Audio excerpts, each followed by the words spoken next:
हांव राजेश वैकुंठ दाबोळकर।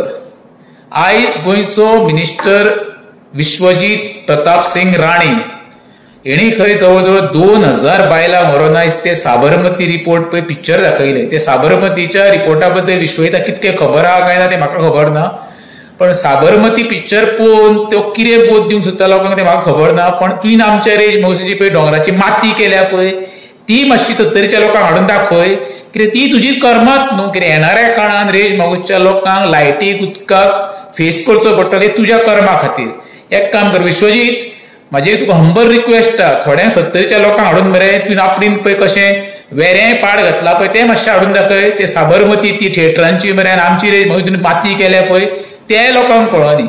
देव बरें करूं।